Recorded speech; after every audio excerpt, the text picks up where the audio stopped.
Овој црн рид со 1.800.000 тони троска од 3 децениското работење на топилницата се уште им тежи на Велешани. Тие пред 2 години имаа надеж, кога државата избра концесионер за да ја реши оваа жешка еколошка точка. Но 2 години подоцна, разочарувањето е очигледно, затоа што компанијата Кепсмонт Груп ископа само 370 тони од депонираната троска. Така пишува во годишниот извештај, што компанијата го поднесе до општина Велес. Оттаму велат дека ископот, како воопшто да не е почнат.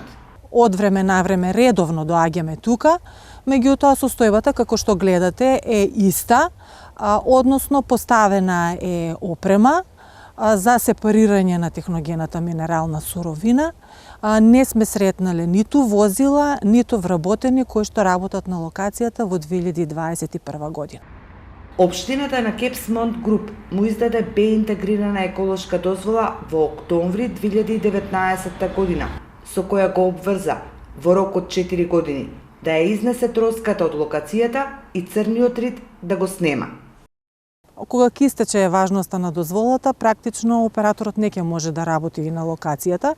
Исто така дозволата може да биде одземена ако од неоправдани причини во рок од 2 години во континуитет не се вршат никакви активности на инсталацијата. Исто така ако се извршуваат активностите спротивно од условите утврдени во дозволата, што може да утврди само овластен инспектор за животна средина со правосилни решенија на инспекторот. На локацијата очигледно е дека концесионерот не работи.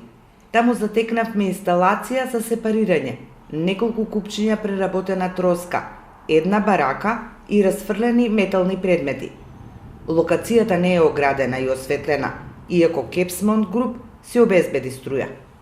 На депонијата ништо не е сменето, освен дупката, направена со ископот, која според експертите е особено порозна, но и сензитивна на врнежи и на влага.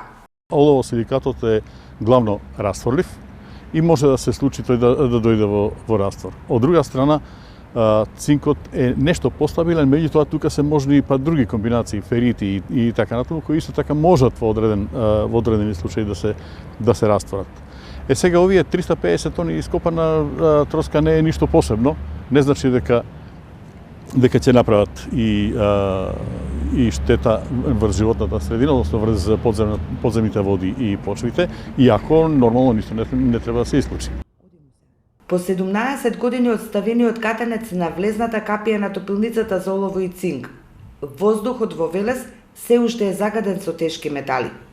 Тоа го потврдуваат дневните концентрации на PM2,5 и PM10 честички. Загадувањето е присутно независно дали граѓаните живеат и работат на 50 или на 1500 метри воздушно од депонијата.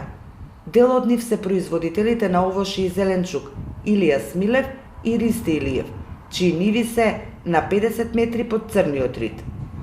Прашината од троската, ветерот ја разнесува како на родните дрвца во праскарникот на Смилев, така и на садниците со зеленчук во нивите на Илиев.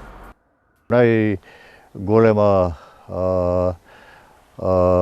последица е тоа што подземните води кои се присутни на овој терен се загадени и тоа негативно влијае на сиот растителен свет. Еве и кај мене во овој мал оштарник има последици.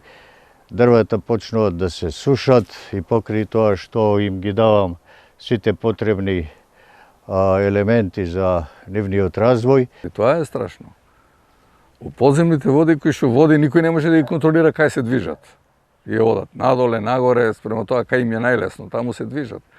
Никој не прави анализа, да рече човек у вода има жива, има кадмиум, има воа, не смее да се прави. Па ако треба да се забрани целиот район, нека се забрани, нека им се плати на луѓето. Што е ова да се плати ваа земјичка за една држава? Ништо. Смешна работа. Подземните води од депонијата со троска ги содржат тешките метали, олово, цинк и кадмиум, кои се разградливи. Водите понираат и преку обработливите ниви се слеваат директно во река Вардар, од која што се наводнуваат градините во Башино село и населбите Речани и Шорка. Велешани ги купуваат и се хранат со зеленчукот и овошјето, кои се продаваат на Велешкиот, на пазарите во државата, а младиот кромит се извезува и во странство.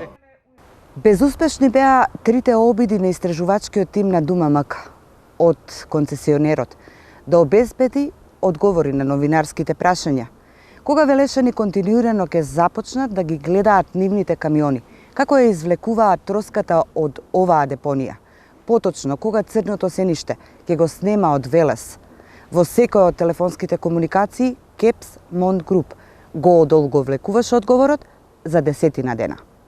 Добро упатени извори велат дека со одолговлекувањето на ископот, Кепс Монт Груп купува време, особено откако побарало од општината измена во интегрираната еколошка дозвола, за да постави инсталација со која прво ќе го издвојува железото, а потоа ќе ја сепарира и изнесува троската од Велес. Работењето на инсталацијата ќе предизвикува вибрации, што под ризик може да го стави тлото на кое се наоѓа депонијата. Општината го одбила барањето со образложение дека депонијата не е стабилна и е на локација за која нема планска документација. Операторот се жалал пред второстепена државна комисија. Таа го прифатила барањето и предметот повторно е вратен на одлучување кај општина Велес. Што општината ќе одлучи, треба да соопшти градоначалникот Марко Колев.